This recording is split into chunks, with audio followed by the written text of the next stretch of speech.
하나님 말씀 신약 요한 1서 2장 1절부터 6절까지의 말씀입니다. 요한 1서 두 번째 시간, 사랑하기 때문에 라는 제목으로 하나님의 말씀 전하겠습니다. 저는 대학교 3학년 2학기에 결혼했습니다. 저하고 아주 비슷한 이야기가 있더라고요. 한 자매가 신학생하고 결혼을 약속하고 그 신학생 데리고 아빠 엄마한테 인사를 드리러 갔습니다. 근데 아빠 엄마가 심각해요. 신학생이라는데 딸을 책임질 수 있겠나, 그것 때문에 걱정이 돼가지고 아빠가 그 신학생 데리고 서재에 갔습니다. 그래서 이제 묻는 거죠. 자네 신학생이라는데 우리 딸이랑 같이 살 집은 마련할 수 있겠는가? 제가 주님의 사역을 열심히 하면 하나님이 주실 줄로 믿습니다. 전혀 아버지가 기대한 대답이 아니에요. 다시 묻습니다. 결혼하려면 비용이 많이 들 텐데 결혼 자금은 준비가 됐나? 하나님이 주실 줄로 믿습니다. 계속 그 얘기예요. 아이를 낳고 키우려면은 어려울 텐데 가족들 먹여 살릴 수 있겠나?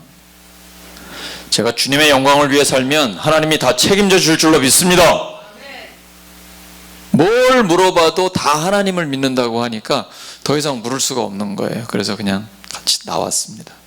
그랬더니 엄마가 아빠한테 와가지고 신학생이 뭐라고 그러더냐고, 우리 딸 책임질 수 있겠냐고. 도무지 직업도 없고 돈도 없어서 우리 딸 주기가 너무 힘들 것 같아. 정말 난감한 사람이야. 근데 한 가지 긍정적인 게 있는데, 그 사람은 나를 하나님이라고 생각하는 것 같아.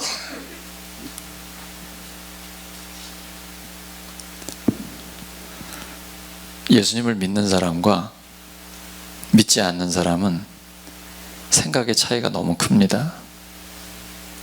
예수님은 십자가의 피와 부활의 능력으로 우리에게 영생을 주셨습니다. 우리는 영원토록 멸망하지 않습니다.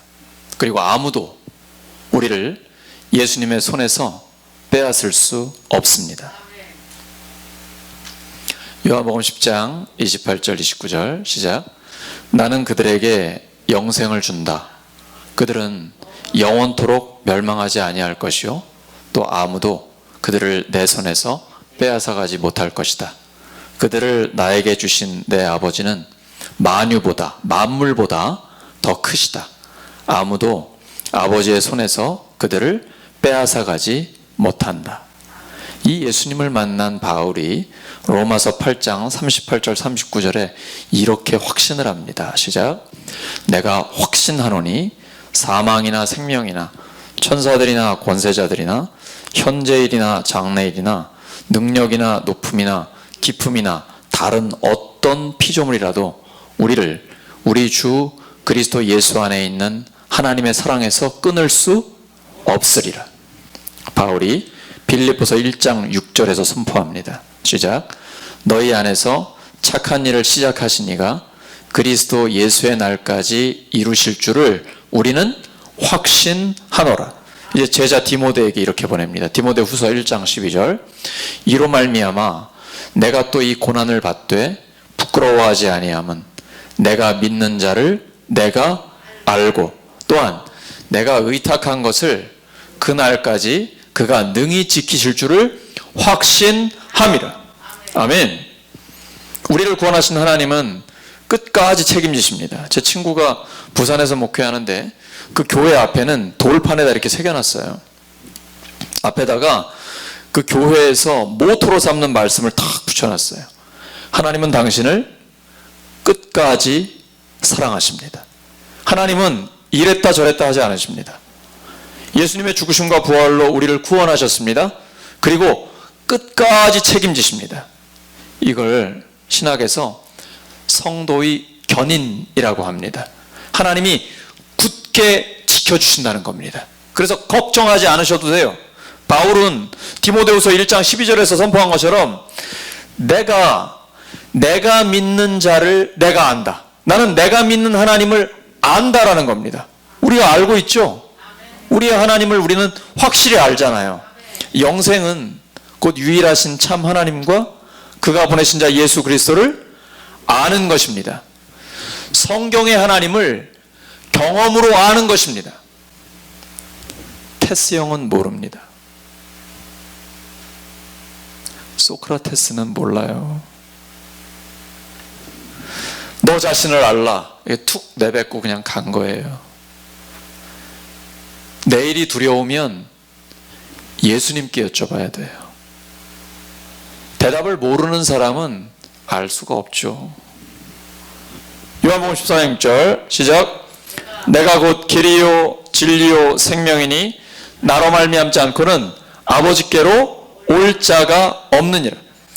예수님은 확실합니다. 하나님은 우리를 끝까지 지켜주십니다.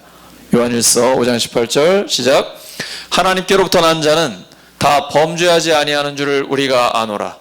하나님께로부터 나신 자가 그를 지키심에 악한 자가 그를 만지지도 못하느니라.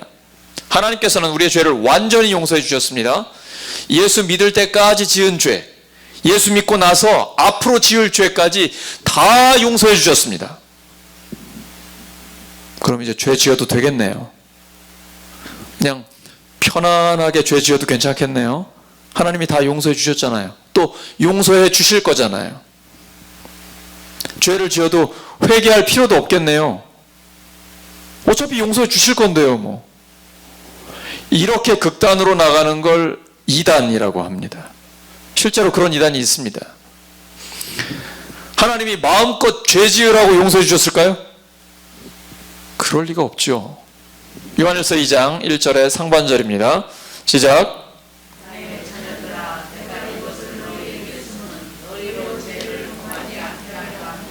아멘. 하나님의 뜻은 우리가 죄 짓지 않고 사는 것입니다. 예수님 믿고 나서 죄 짓지 말아야지 이런 마음이 드시나요? 정말 하나님 뜻대로 살고 싶다 이런 열정이 생기세요? 만약에 이게 없다면 진짜 예수님 믿는 건지 돌아봐야 됩니다. 내 안에 예수님이 계시면 죄 짓고 싶지 않습니다. 그리고 하나님 말씀대로 살고 싶어집니다. 누가 하는 걸까요? 성령님이 하시는 거예요. 성령님은 거룩한 분이기 때문에 우리의 마음에 거룩한 욕구를 주십니다. 그래서 깨끗하게 하나님의 말씀대로 살고 싶은 그 소망을 우리 안에 주시는 거예요. 그리고 하나님이 그렇게 살도록 도와주십니다. 문제는 우리가 아직은 육신을 입고 있기 때문에 죄를 짓는다는 거예요. 죄로부터 자유롭지 못합니다. 하지만 하나님께 회개하면 하나님이 다시 깨끗하게 씻어주십니다. 하나님 말씀대로 살도록 인도해 주십니다. 요한일서 2장 1절의 하반절입니다. 시작. 만일 누가 죄를 범하여도 아버지 앞에서 우리에게 대언자가 있으니 곧 의로우신 예수 그리스도시라. 혹시 우리가 죄를 짓더라도 우리에게 대언자, 대신 말씀해 주시는 분. 우리가 재판정에 갔을 때 내가 고소를 당했어요. 나 대신 말해주는 사람이 누구죠? 변호사입니다. 성령님도 되지만 이 본문에서는 예수님이에요. 같이 보혜사, 헬라어로 파라클레토스라고 합니다. 우리의 최고의 변호사가 누구죠? 예수님이에요. 우리 죄를 위해 죽으시고 부활하셨습니다. 그래서 우리가 혹시 죄를 짓더라도 이 사람은 이제 죄인이 아니에요. 내가 그 죄를 대신 지고 죽고 부활했습니다. 이 사람 의인입니다 라고 대신 말씀해 주세요. 근데 우리가 할 일이 있어요. 죄를 고백하는 거예요. 이건 우리가 할 일입니다. 만일 우리가 우리 죄를 자백하면 그는 미쁘시고 의로우사 우리 죄를 사하시며 모든 불의에서 우리를 깨끗하게 해주십니다. 우리가 할 일은 고백만 하는 거예요. 근데 그 재판정에서 검사 역할은 누가 할까요? 넌 죄인이야. 네가 무슨 하나님의 자녀라고 그렇게 살면서 예수 믿는다고 그래? 이렇게 우리를 죄 있다고 고소하는 자가 있습니다. 누굴까요? 마귀입니다. 마귀가 우리를 참소하고 고소합니다. 검사 역할을 하는 거죠. 그러나 끄떡없습니다. 최고의 변호사가 우리에게 있기 때문이에요. 예수님께서 우리를 변호해 주세요.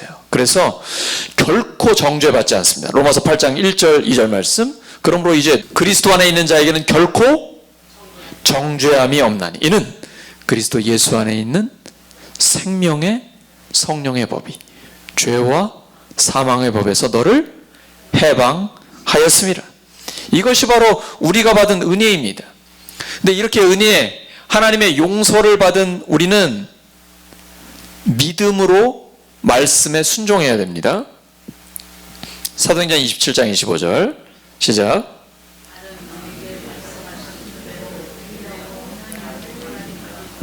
이때가 바울이 복음 전하다가 죄수로 잡혀가지고 로마로 배를 타고 끌려가는, 압송돼 가는 그런 상황입니다. 근데 배가 뒤집혀지려고 그래요. 풍랑을 만나가 다 죽게 생겼습니다. 사람들이 절망합니다. 아무 음식도 못 먹어요. 그때 밤에 하나님이 사자를 보내셔서 말씀하십니다. 걱정하지 마라, 바울아. 이 배에 탄 모든 사람들을 너에게 붙여줬다. 머리털 하나도 상하지 않는다. 염려하지 마. 두려워하지 마. 꿈에서 깼습니다. 내가 너무 힘드니까 꿈을 다 꾸는구나. 개꿈이야. 이러면 하나님의 역사는 일어나지 않습니다. 바울은 내게 말씀하신 그대로 되리라고 하나님을 믿노라. 믿어야 돼요. 이건 우리가 할 일이에요. 하나님이 믿음을 주십니다. 믿음은 선물이에요. 근데 말씀을 주실 때 그 말씀을 그냥 흘려보내면 안 되고 믿음으로 받아들여야 나에게 주시는 말씀이 됩니다. 그리고 그 하나님의 말씀이 이루어집니다. 어떤 정치인은 다른 정치인이 하는 말을 한 귀로 듣고 한 귀로 흘려버리더라고요. 왜냐하면 정치적 의도가 있기 때문에. 그리고 자기 할 말만 합니다. 성경은 그렇게 들으시면 안 됩니다. 그냥 목사니까 좋은 말 하겠지. 예수님 믿지 않는 분들은 그렇게 생각하세요. 목사가 설교하는 거 굉장히 쉽다고 생각해요. 그냥 좋은 말만 해주면 된다고 생각합니다. 아니에요. 하나님의 말씀이 들리면 그냥 흘려보내면 내 말씀 안 돼요. 반드시 마음으로 믿고 받아들여야 됩니다. 믿음이 없이는 하나님을 기쁘시게 할 수 없어요. 그 말씀이 내 삶에 이루어지지 않아요. 근데 믿음으로 받아들이면 하나님의 말씀이 내 삶에 이루어집니다. 히브리서 11장 6절 시작. 믿음이 없이는 하나님을 기쁘시게 못하나니 하나님께 나아가는 자는 반드시 그가 계신 것과 또한 그가 자기를 찾는 자들에게 상 주시는 이심을 믿어야 할지니라. 다시 한번요. 히브리서 11장 6절 시작.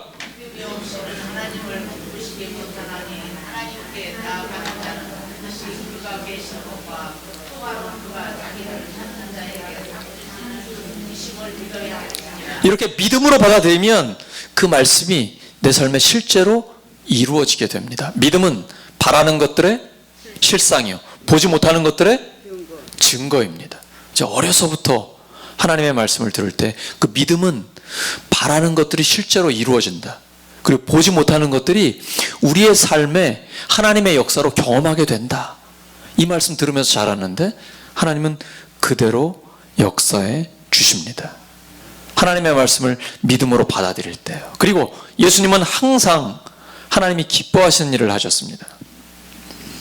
요한복음 8장 29절 시작. 나를 보내신 이가 나와 함께 하시도다. 나는 항상 그가 기뻐하시는 일을 행함으로 나를 혼자 두시 아니하셨느니라. 요한복음 15장 10절 시작. 내가 아버지의 계명을 지켜 그의 사랑 안에 거하는 것 같이 너희도 내 계명을 지키면 내 사랑 안에 거하리라. 그래서 믿음과 행함은 함께 가는 것입니다. 하나님 뜻대로 살면 하나님의 사랑 안에 거합니다. 바꿔 말하면 하나님을 사랑하기 때문에 하나님의 말씀대로 살고 싶어집니다. 예수님은 또 이렇게도 말씀하셨어요. 요한복음 14장 15절 시작. 너희가 나를 사랑하면 나의 계명을 지키시라. 나를 사랑하면 예수님이 나의 계명을 지킨다는 거예요. 요한복음 14장 23절 시작. 예수께서 대답하여 이르시되 사람이 나를 사랑하면 내 말을 지키리니 내 아버지께서 그를 사랑하실 것이요 우리가 그에게 가서 거처를 그와 함께 하리라. 하나님을 사랑하기 때문에 하나님 말씀대로 살고 싶은 것입니다. 하나님을 사랑하게 되면 놀라운 변화가 일어납니다. 교회 핍박자였던 바울이 교회 개척자가 됩니다. 그렇게 교회를 미워하던 사람이 뜨겁게 교회를 사랑하게 됩니다. 그렇게 변화된 사람은 예수님처럼 살고 싶어집니다. 어떻게 사는 게 예수님처럼 사는 걸까요? 예수님 하면 뭐예요? 예수님 하면 사랑이죠. 사랑하며 살고 싶어집니다. 이게 우리의 마음에 일어나요. 예수님이 두 가지로 사랑을 말씀하십니다. 하나님 사랑, 이웃 사랑. 하나님은 목숨을 다해 사랑하고 이웃은 나 자신처럼 사랑하는 겁니다. 제가 어떤 때는 막 열정적으로 설교를 45분까지 한 때가 있었어요. 여러분 괴로우셨죠? 제가 회개했습니다. 내가 성도라면 설교를 45분 동안 듣고 싶을까? 또 어떤 설교를 듣고 싶을까? 그러니까 설교를 준비할 때 기도하면서 절실해지는 거예요. 이웃을 나 자신처럼 생각하게 되는 것이죠. 여러분이 만드는 그 재배하는 딸기, 만드는 제품, 그리고 고객들, 시민들, 학생들, 그들은 어떤 것을 원할까? 이웃을 나 자신처럼 사랑하고 싶어지는 거예요. 예수님을 사랑하면 그런 마음이 주어집니다. 죄 짓지 않고 사랑하며 살고 싶어져요. 예수님 믿는 사람의 강력한 증거가 바로 이것입니다. 시편 40편 8절 시작.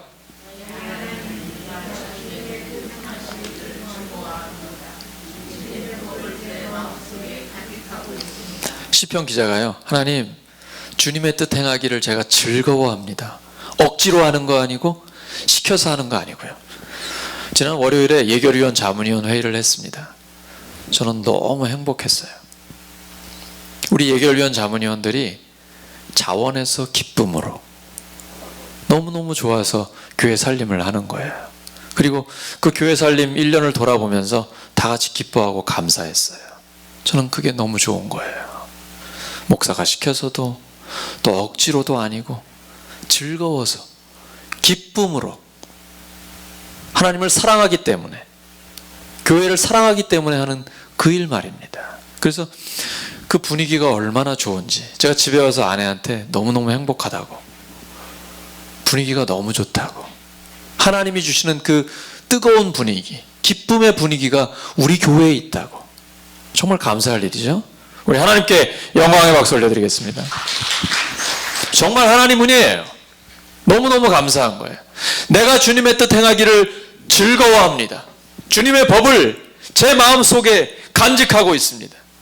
우리는 하나님을 막연하게 믿는 거, 그거 넘어설 수 있습니다. 이제 초월할 수 있어요. 하나님을 사랑하게 되면 보는 눈이 달라집니다. 진짜로 변합니다. 미운 사람이 없어집니다. 사람들이 사랑스러워집니다. 예수님을 사랑하는 사람에게는 분명한 증거가 있습니다. 형제자매를 사랑하게 됩니다. 형제자매를 사랑하는 사람은 빛 가운데 머물러 있습니다. 그래서 그 사람 앞에는 올무가 없어요. 함정 같은 게 없어요. 자, 우리 어떤가요? 예수님 믿고 나서 미운 사람 다 없어졌나요? 네. 옆 사람한테 물어봐 주시기 바랍니다. 미운 사람 다 없어졌습니까? 미운 사람 다 없어졌습니까? 미운 사람 하나도 없으세요? 선뜻 대답하기가 어렵다면 우리가 아직 어둠 속에 있는 것입니다. 요한일서 2장 9절입니다. 시작. 가운데 있다 하면서 하나님 말씀이에요. 빛 가운데 있다, 빛이신 하나님과 교제하고 있다 하면서 아직 형제자매를 미워하고 있다면 지금까지 어둠에 있다라는 것입니다. 어둠 속을 걷고 있기 때문에 자기가 어디로 가는지 몰라요. 어둠이 그의 눈을 가렸기 때문입니다. 누가 가릴까요? 고린도후서 4장 4절입니다. 기록되어 있습니다. 이 세상의 신 마귀입니다. 시작. 그들의 경우를 두고 말하면 이 세상의 신이 믿지 않는 자들의 마음을 어둡게 하여서 하나님의 형상이신 그리스도의 영광을 선포하는 복음의 빛을 보지 못하게 한 것입니다. 근데 고린도후서를 예수님 믿는 사람에게 썼을까요? 믿지 않는 사람에게 썼을까요? 믿는 사람에게 썼어요. 신약의 성경은 교회에 보낸 편지예요. 성경은 교회의 책입니다. 근데 하나님의 말씀을 들어도 믿지 않는 거예요. 그러니까 예수님을 안 믿는다, 교회를 안 다닌다는 게 아니라 하나님 말씀을 듣는데 믿지 않는다는 거예요. 이 세상의 신 마귀가 마음을 어둡게 했기 때문입니다. 이 말씀이 불편한 분들이 계실지 몰라요. 미운 짓을 하니까 미워하죠. 혹시 이런 생각 드시는 분 계실지 모르겠습니다. 미운 짓을 하니까 미워하죠. 어떻게 안 미워해요? 근데 여러분, 상대가 미운 짓을 하건 잘못을 하건 그거는 문제가 안 돼요. 진짜 심각한 문제는 미워하는 마음이 나에게 있다는 게 문제예요. 남이 문제가 아니에요. 내가 문제라니까요.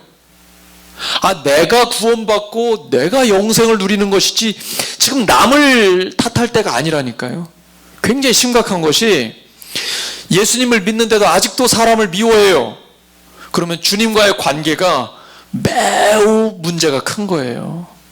그래서 다른 사람이 미운 짓을 하건 안 하건 나는 미워하는 마음을 없애야 돼요. 하나님 앞에 회개하고 깨끗함을 받아야 됩니다. 하나님은 악에게 지지 말고 선으로 악을 이기라고 하셨습니다. 미워하는 마음이 들어오면 하나님 앞에 회개하고 빨리 그걸 없애야 돼요. 해결해야 됩니다. 진짜 큰일이에요. 누군가를 미워하는 마음이 있다면 내가 큰일이에요. 빨리 해결해야 됩니다. 그런데 질문이 있습니다. 우리가 왜 싸우나요? 특히 교회와 가정에서 왜 싸워요? 저희 부부가 아이들을 키우고 있잖아요. 근데 자녀 교육하면서 많이 다퉜습니다. 어느 학원을 보내야 되냐, 뭐 어떻게 과외를 해야 되느냐, 아니면 그렇게 가르쳐서 막 되겠느냐, 좀 애를 격려를 해주라. 왜 싸워요?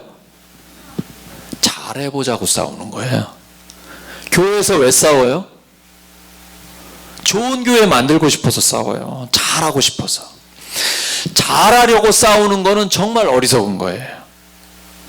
왜냐하면 싸우는 것 자체가 잘못하는 거예요. 그러니까 잘하려고 싸우려면 차라리 싸우지 말고 그냥 보통으로 사는 게 훨씬 나아요. 우리 교회는 싸우지 않는 교회잖아요. 그게 정말 잘하는 거예요. 우리가 하나님의 말씀을 다시 한번 보겠습니다. 요한일서 2장 12절 시작.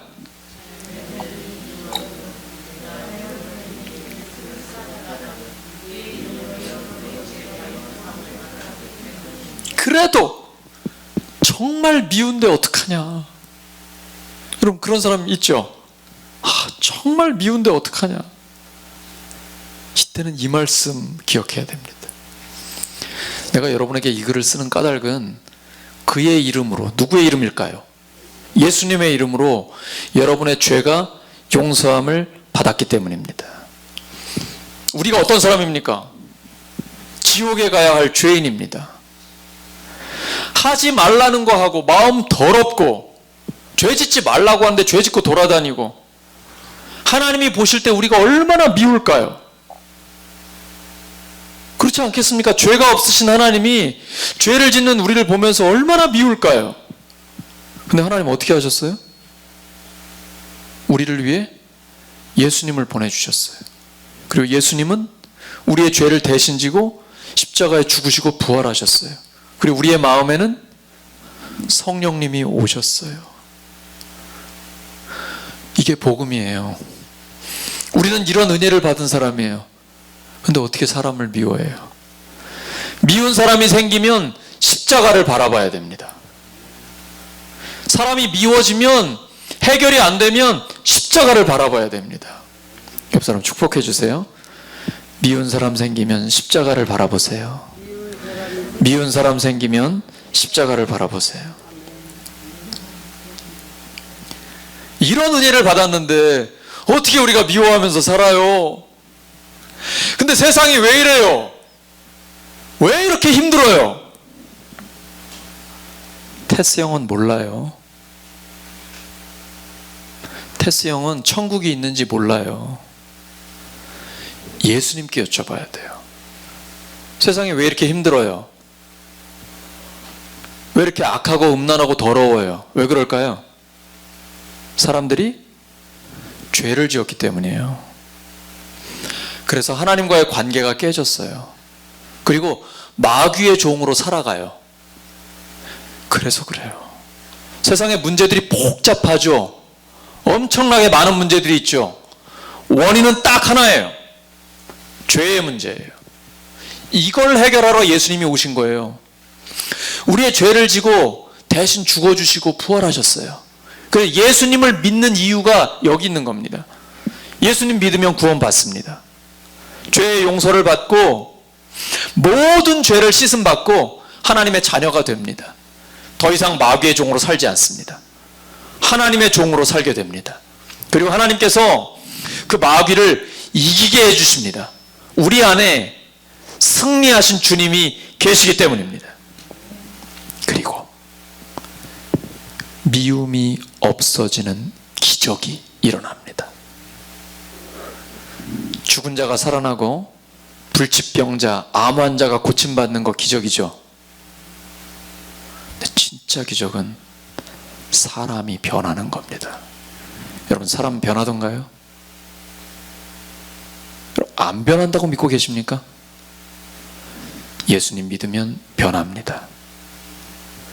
미움이 없어집니다. 여러분 경험하고 계십니까? 미움이 없어지는 기적. 따라하시죠.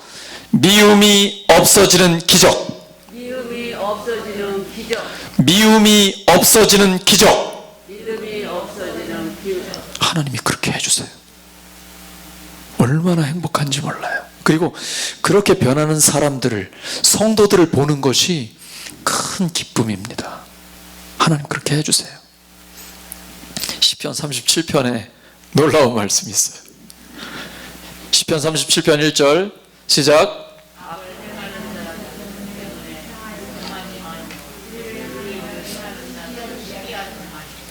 여러분, 악을 행하는 자들 보면 진짜 불평이 절로 나오죠. 근데 불평하지 말라는 거예요. 그리고 불의를 행하는 자들, 야, 법망을 싹싹 피해가요. 돈 엄청 벌어요. 머리가 좋아가지고 얼마나 돈을 잘 버는지. 그리고 야, 법에 걸리지는 않아요. 건강합니다. 오래 살아요. 자녀들도 잘 돼요. 아주 별 방법 다 써가지고 유학도 가고 자녀들까지 다 잘 돼요. 그럼 막 시기가 일어나죠. 배 아프지 않아요? 불의를 행하는 자들을 시기하지 말라는 거예요. 그 다음 보세요. 시편 37편 10절 시작.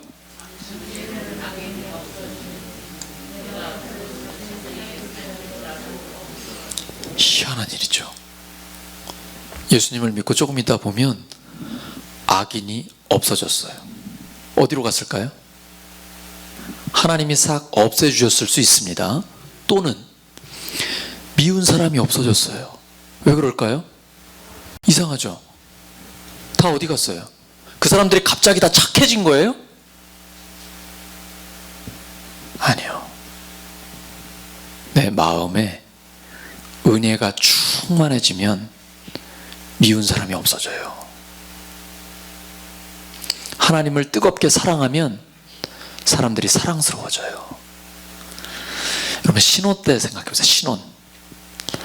막 결혼해가지고 신혼 때 너무 좋으면요, 아내 눈빛만 딱 봐도 뭘 원하는지 알아요. 그래서 금방 다 들어줍니다. 근데 신혼 때가 지나가면 아내가 막 소리를 질러도 못 들은 척해요. 제가 얼마 전에 1층 교육관 책상에 앉아서 막 설교 준비를 하고 있었거든요. 근데 제 아내가 나중에 화를 내는 거예요. 그렇게 큰 소리가 나도 못 듣냐고. 근데 1층 교육관이요, 추우니까 이중으로 다 창문을 닫아놔서 안 들린 거거든요. 안 들려서 그렇다. 여러분, 이게 사랑의 문제거든요. 신혼 때는요 다 듣고 합니다. 근데 이 사랑이 식어지면 못 들은 척 합니다. 예수님 믿는 게 결혼 생활하고 비슷합니다. 예수님 만나고 뜨겁게 사랑하잖아요. 그럼 하나님 뜻대로 살아요. 사람들도 얼마나 사랑스러운지 몰라요. 근데 이 사랑이 식어지면 냉랭해집니다. 그리고 미운 마음이 들어오면 저 인간은 진짜 언제 사람 무시하나, 자기는 보지 않고, 이렇게 됩니다. 그래서 처음 사랑 회복하라는 거예요. 에베소 교회에 하나님이 그래서 말씀하신 겁니다. 우리 교회 주신 말씀이죠. 우리 교회는 사랑하는 교회지만 다시 한번, 처음 사랑 회복하라. 다시 한번요, 처음 사랑 회복하라. 네. 내 마음에 하나님의 사랑이 있으면, 은혜가 충만하면 미운 사람이 싹 없어져요. 사람들과의 관계도 좋아집니다. 또 하나, 하나님을 사랑하게 되면 세상을 사랑하지 않습니다. 요한일서 2장 15절 시작.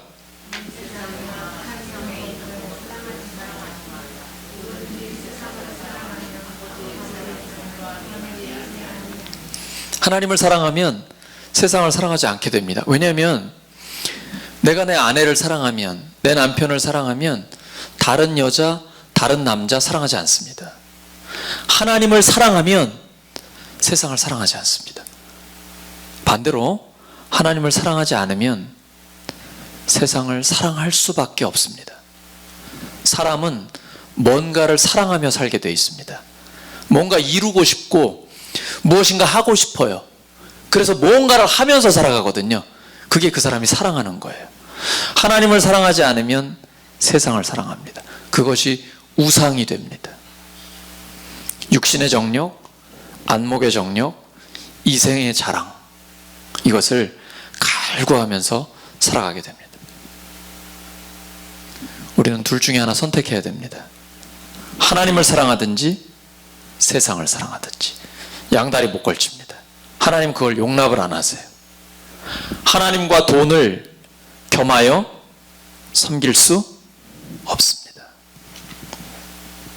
요한일서 2장 17절 시작. 이 세상도 그 정욕도 지나가되 오직 하나님의 뜻을 행하는 자는 영원히 거하느니라. 세상에서 온 것은 결국 다 사라집니다. 하나님의 뜻을 행하는 사람만 영원히 남습니다. 그러므로 세상을 사랑하는 사람은 반드시 후회할 날이 옵니다. 다 사라져버릴 것에 자기의 인생을 걸었기 때문입니다.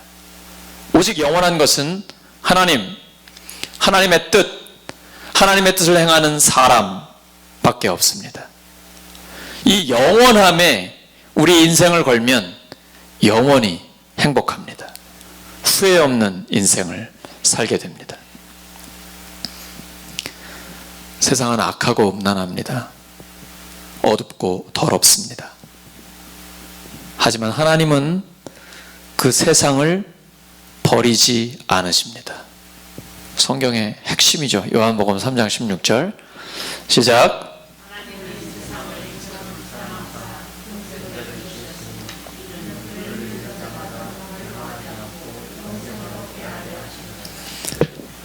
하나님은 세상을 버리지 않으십니다. 그래서 우리도 세상을 버리지 않습니다. 하나님은 그 사람들을 사랑하십니다. 그래서 우리가 세상을 살아가는 이유는 한 가지뿐입니다. 하나님이 사랑하시는 사람들을 사랑하기 위해서입니다. 말씀 정리합니다. 우리는 하나님을 사랑하기 때문에 죄짓지 않고 사랑하며 살 수 있습니다. 우리 모두 하나님이 사랑하시는 그 사람들을 사랑하며 살기를 예수님의 이름으로 축원합니다.